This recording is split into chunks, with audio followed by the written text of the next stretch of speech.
appreciate the opportunity to meet with everybody today. It sounds like there is a lot of people online, so I very much appreciate it. My name's, as Mark said, my name's Dave Fisk. I'm sales director with Wabtec. I've been here for about 2.5 years and been working in the mining industry exclusively since about 2006 and kind of off and on prior to that. And Gord mentioned something about the 70s, and Gord, don't be too sensitive about it. My first company car was a 1977 blue Oldsmobile, and I think that's one we used to get company cars. That doesn't happen too much anymore. So I think both of us have got a lot of miles left in us yet, so we'll go forward. What I'd like to do today is to take about the next 20 minutes and share some of our experiences with collision avoidance system. I'm trying not to make it too much of a technology discussion and too much of a product discussion. And if you do want to get a product overview, I'd be more than happy to do it. Drop me a line, since really that's what we do. But wanted to focus on some of the things that we've seen and a little bit of our customer experiences out there. And Gord made very clearly that safety is a top, risk management is a very top priority in mines, and we're all certainly aware that mines can be a dangerous place, and we've got lots of functionality or lots of processes and procedures to make them a safer place. And I'm going to talk for the next little while about at least one technological aspect of that we really think, and I think has been shown that can help improve the safety in our mines, and then talk a little bit about what a couple of our customers have been seeing, a little bit of a case study. And there's a particular reason I've got that truck up there, because Wabtec is not a particularly well-known name in mining, and there's two aspects. I'll talk to one of them on the next slide, but that's a Wabco truck, and those of us that are over 40, maybe 50 or so, may know the name Wabco, and that was the one back when Wabtec was manufacturing mining trucks. So we were part of the industry, and that's been bought up probably 2 or 3 times over ever since. And as I said, we're not super well known like a lot of other companies are, but Wabco, it's actually Wabtec is short for Westinghouse Air Brake, which is a little bit more of a familiar name.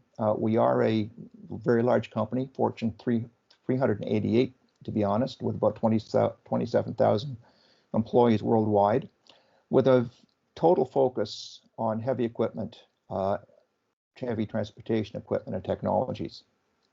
The vast majority of our business is in the railroad industry. We manufacture locomotives and for freight and for commuter trains, but we also manufacture what you may know as the GE wheel motors on the back of Komatsu and other trucks as well. And you will see GE around still a little bit, because our division, which represents about half of Wabtec, was GE Transportation, that was fully acquired from General Electric in 2019, just actually almost to the day, 2 years ago now.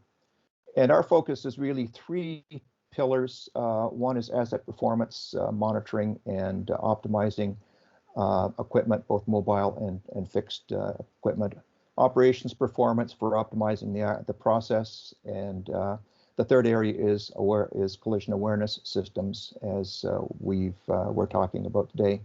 And I just want to do a quick definition, because I'm going to try not to say collision avoidance, because we do differentiate the difference between a collision awareness, which is focused on situational awareness and making the operator of the vehicle aware of his surroundings and potential risks and interactions, which is a polite word for collisions. And collision avoidance we have defined as actually intervening with a truck, very much like our cars with the automatic braking on now, intervene to slow and stop the truck in order to avoid a collision. Now, as I said, we've been in the business for quite a while, and collision awareness systems are not new technology.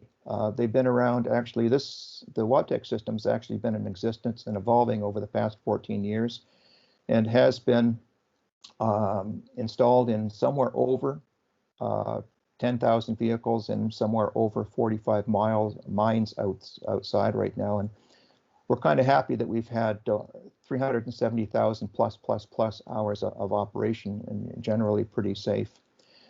System operates with GPS tracking and real-time health monitoring of the system itself. And some of the important aspects are, provide full safety, full visibility of what's around the vehicle, and provide extensive reporting to support both operator training and optimization, as well as supporting safety mine design and incident reporting. And what we're really looking for on the right-hand side here is to reduce the safety incidents by reducing a vehicle interaction. There are multiple outcomes that we're looking for from installing a collision system. But the biggest thing is, probably the smartest thing, is to eliminate near misses. If you totally eliminate near misses, then you're going to have a much safer environment, both from an injury and injury perspective, and also a financial perspective, to reduce damage to equipment, et cetera, et cetera, et cetera. And the problem that we're facing is the obvious one. All of us have been in a haul truck, know that the visibility isn't particularly good. There are pretty big blind spots. And, when you look at some of the accident reviews, it typically is either a blind spot where something gets run over or backed into, or somebody coming out of a blind area. And as you appreciate, the blind spots on the truck, in this case, none of those pieces of equipment or the people that are standing right up in front of the truck can be seen by the mine operator. And the idea is to provide the visibility around the truck in order to be able to do that. Now, the state of play, I kind of get on my soapbox a little bit sometimes, so I apologize up front for that. But I find it interesting when talking about collision systems. South of the equator, CAS, if I can call it CAS, is pretty well standard kit in most mines in Australia, South America, and Africa. BHP, Glencore, and a number of the other Anglo-American have pretty well standardized on the Wabtec system globally. However, when you look at the North American market, and I've talked to some of the MSHA folks about this, and they kind of agree that there's really limited adoption of the technology here in North America. There's probably a lot of reasons for that. I'm not sure I fully understand all of them, but there's been a huge uptick, actually, even in the last few months, in terms of interest in collision awareness systems. And I think there's a bunch of reasons for that. One of them is that MSHA, ICMM, MCERT, and others are recommending CAS as appropriate technology, as a backstop. And the fact that the installations that are out there is the technology has been proven effective when it's well implemented. And this is where my soapbox comes in. I've been putting technology systems into mines and manufacturing plants for a very long time. And it almost sounds trivial, but in a lot of cases, we've put the systems in to solve a problem, but haven't really, I think quite often we've understood what the problem is, but don't necessarily do everything, expect the technology to make up for any shortfalls in process procedures and that type of stuff. And I've got a lot of examples, unfortunately, where systems have been installed to address a problem, and the underlying causes of the problem or symptoms have not necessarily been addressed as well as they should be. The bottom line here is that one is you need to build a solid foundation when leveraging technology and making sure that your processes and procedures are in place. And ICMM is very much focused, and MCERT is very much focused on that. And collision, when I put this together, I was going to say that I don't want you to install a collision awareness system, not until you make sure that the foundation is in place. It's really a tertiary system that's designed to supplement and not replace your mine's safety procedures that are out there. And most of you are probably familiar with this, and I apologize to Mark up front if I kind of overstate my borrowing from MCERT, and I think I've misspelled that in ICMM. But you're probably familiar with the risk control levels that have been published and widely used, and it's absolutely true. And that you know, the top three levels, site requirements. I'm not going to go through the whole thing. Segregation controls. All of these really need to be solidly in place in order to make sure your mine is safe. And most mines have done an awful lot of work to make sure that road design and left or right traffic, or you know, all of those basic functions are in place. And as well, you know, authority to operate and fitness to operate. We've a lot of us installed fatigue systems, done proper training, et cetera, et cetera.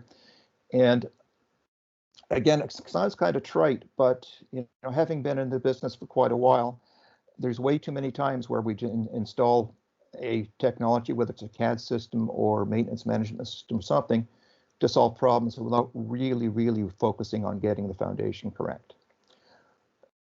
With the technologies, we're really focused on the bottom three levels of the hierarchy.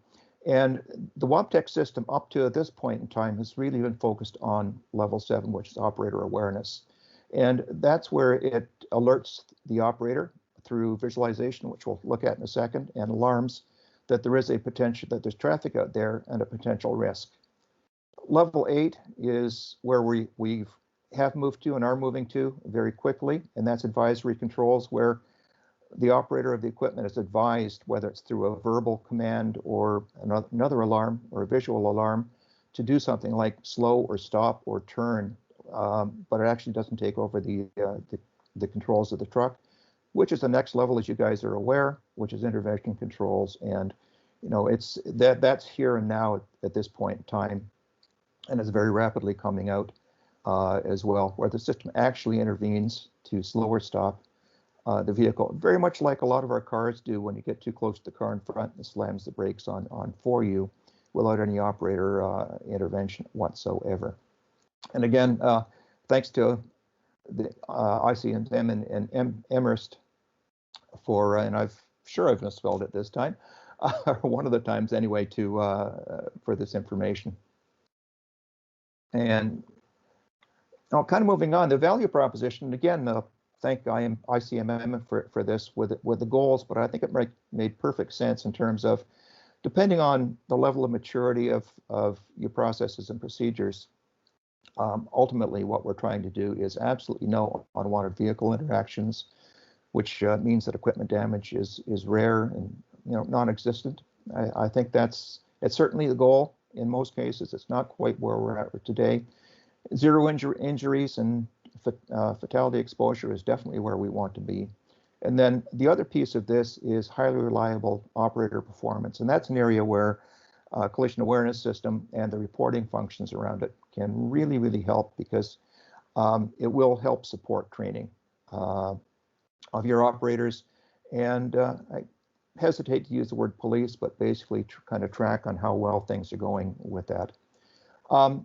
As I said, I don't want to make this too much of a product presentation, but as you appreciate, the Wabtec system is the one I'm by far most familiar with. And a lot of the systems are relying on GPS right now. So we pick up the GPS coordinates on the truck. It's calculated in terms of where the truck is, both horizontally and vertically, calculates direction and speed, communicates that to everybody else that's out there, whether it's light vehicles or people, or potentially stationary objects, to let the operator know where the system is, and then report back for reporting purposes all of the data that is collected. And that includes alarms, position, location, et cetera, that are out there. And there's a variety of technologies that are in use currently for collision systems. The visualization with cameras on the truck, obviously. Radar and LiDAR is certainly in use. It's got it's got its positives and certainly has its place. It also has some negatives in terms of it operates in line of sight. And in our experience, a lot of the issues happen when trucks come from behind blind corners or that type of thing. GPS, of course, and we've gotten to be extremely reliant on GPS these days, and with a high precision GPS, that's very much so. In certain circumstances, we use low-frequency magnetics, radio ranging, which I'm not going to talk about too much. It's very much like adding a sonar onto the truck and the same type of thing. And we use that as a backup for our technology in areas where GPS reliability, because of shadows or other things, may be an issue. And then peer-to-peer communications. And the primary, with Wabtec, primary functionality is based on GPS and peer-to-peer communications, as you saw in the other piece. But we also use the other technologies as is appropriate for different environments. We're not currently using radar, but as I said, it does have a spot out there, but doesn't see around corners and that type of stuff particularly well, which the GPS systems are very much capable of doing.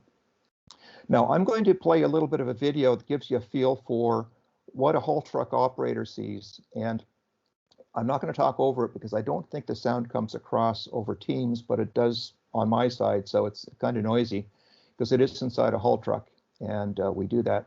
So what you're going to see is, as you look out the front, you'll see a pickup truck come from behind a berm on a blind corner, then a haul truck come up the ramp on the right-hand side that you'll see in a second. That's a blind corner. So you get a feel for how it operates.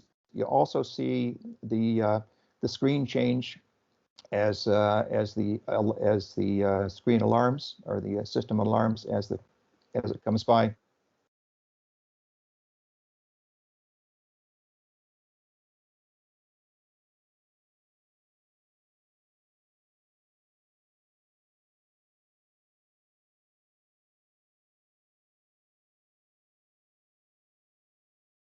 So I get the general idea, and a large part, we're a little bit biased with our system for all the obvious reasons, but a large part of it is situational awareness. And what you saw there is, as the trucks passed, there was a beep, and the beams out in front of the truck, which are the alarm and the warning beams, changed color, and that mine has it set up so when trucks pass, about 4, 5, 6 meters apart, that they do have a quick alarm. But the whole idea is situational awareness.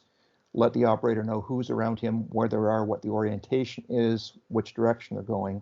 And then if there is a potential risk of an interaction, as you kind of see from here, provide alarms, increasingly urgent alarms, as the situation gets more urgent. And and again, I'm most familiar with the Wabtec system, but a lot of other systems use variations of this, so that when there's no interaction potential, then there's no problem at all.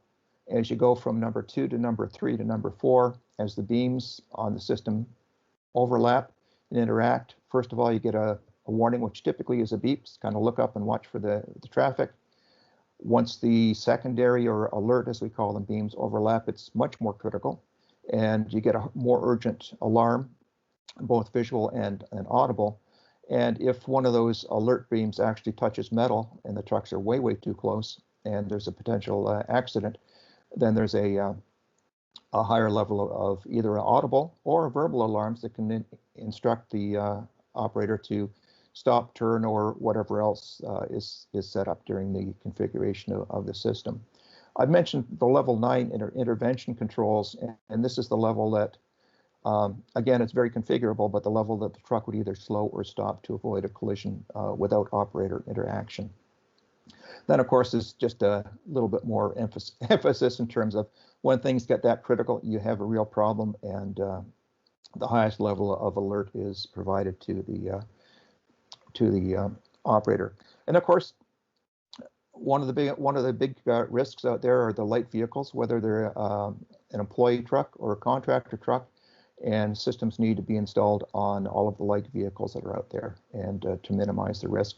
We do have a system, I kind of look at it, where contractor vehicles are probably the most at risk because they're not as familiar with your roads, your processes and procedures, and your traffic patterns. So, you would want, and we can provide a visitor system that's installed on the trucks in less than 5 minutes using magnetic and suction mounts, but gives visitors and contractors the same level of functionality as the other people. Geofences is another part of the technology that are very useful, and it allows you to very quickly define an area of the mine, physical area of the mine, and then attach a rule to it. And It's basically limited only by your imagination, but what we're usually seeing are speed limit areas. In a mine we did last year, we had a 30-mile-an-hour limit across the whole mine, and 10-mile-an-hour limits in the shop areas and a remote work area that they had. You can remind operators to a frequency change. For instance, you need to change for 126.7 in an area, and you can verbally announce that, et cetera, et cetera, et cetera. So again, there's an awful lot of things that we can do. One of the actually discussion I've had fairly recently was working with, it's actually a quarry in this case, that has had a too often recurring problem where they have an overhead conveyor, and truck drivers occasionally go there with the bed up and have caused a few problems. But again, obstacles in other areas can be defined by geofences and a verbal command to say, lower your bed or check your bed, or kind of whatever you want to put around that is to do that. And this just gives you another view in terms of in this case a coal mine with some of the geofences installed. So again, rather than just the point here is that rather than just keeping metal to metal interactions from not happening, there's a lot of other capabilities that you can do with a system that is able to provide geofencing and rules, et cetera, et cetera, et cetera. And then, of course, an important part of the whole thing, and this is in a couple areas. One is to help improve mine design by road design by identifying hot spots and other issues based on the actual interactions that you see on the truck and the reporting system, but also to reinforce driver operator training by providing really, really detailed reports of activities, of overspeeds, of alarms, et cetera, et cetera, et cetera. So again, there's an awful lot of information that's available from the mines, from the system as well. And kind of finish up with two real quick case studies. And this is one that was published not too long ago. And the Lihir Newcrest mine in Papua New Guinea has been a customer of ours for quite a while. They installed the CAS system. Actually, there's been some improvements in the system since they did that in 2017, but they've got about 1,500 employees, around 250 vehicles, so they're a decent sized mine. Yes, running out of time? You can't see your screen. Can't see my screen? No. Really? And yes, we're also running out of time, but the screen thing's the most important thing right now. That's kind of important. I wonder what happened there. Is it just the last share content? Just the last couple of minutes or so. Oh, okay, I'm not sure what happened there. Sorry, Dave, just right after the cab video, I think that's where it cut out for me. Oh, really? Oh, okay. Yeah, not that long. Oh, it's a few slides. I'm just going to back up a couple of slides and because we are tight on time. And let's see now. If I do this, I should be sharing. This is where it gets complicated, right? Trying to figure out where you are. Are you able to see the screen? I see the red thing around it again. Yep. It says alarm types. Okay. So alarm types, I've talked through that, so I don't think we need to do that. Making sure everybody's safe out there is important. So we do provide light vehicle systems, and as I mentioned earlier, we've got a system for visitor vehicles that's installed in less than 5 minutes. I love the technology.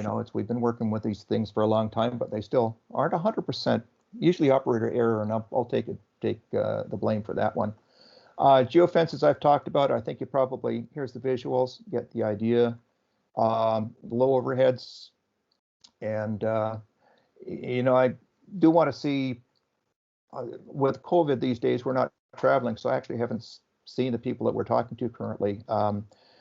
And I want to see this overhead where it is sufficiently low that they're catching it with the beds up on trucks. But that's happening. Actually, where I live near Toronto, we had a few years back, we had a dump truck driver drive up the Skyway has gantries overhead and took out some of the gantries on top of the Skyway and closed the Skyway for about 4 months while I fixed the thing. So I guess it can happen. This is just an overview of a coal mine and some of the options in terms of this is a very simple one with speed limits in certain areas and a no-go area over in the red there. So again, as I said earlier, you set up a physical area, tie a rule to it, and you're able to do that. And then reporting, these are just some of the screens, and I don't think I need to do that. But, in terms of speeding, dangerous passing, stop blowing through a stop sign, I've worked with a mine that crosses a lot of county roads, and it's super important for them to make sure that their operators do not just run through stop signs without stopping and increase risk that way, to be able to do that. Now, back to Newcrest here for a second, and they've got 1,500 employees and 250 vehicles or thereabouts out there. And the general manager, he stated the obvious in terms of their focus was vehicle to vehicle and vehicle to personnel interactions as one of the highest risks, and they wanted to address that. So in fact, installed a CAS system. Thank goodness it was our CAS system, and it worked out fairly well. And to paraphrase what they say, it kind of repeats what I said a few minutes ago, in that it provides real-time situational awareness, including voice prompts and visualizations to be able to most accurately judge the proximity to obstacles, people, other equipment, and then react accordingly. And the other piece is what I've talked about for the last few minutes, as well as increasing safety. They have had significant impacts in terms of reducing costs of lost production. When you have two trucks meet, there's always both a cost of repairs and a potential cost of lost production when that equipment is out of service. So there can and is a financial impact of this as well, on top of the safety issues.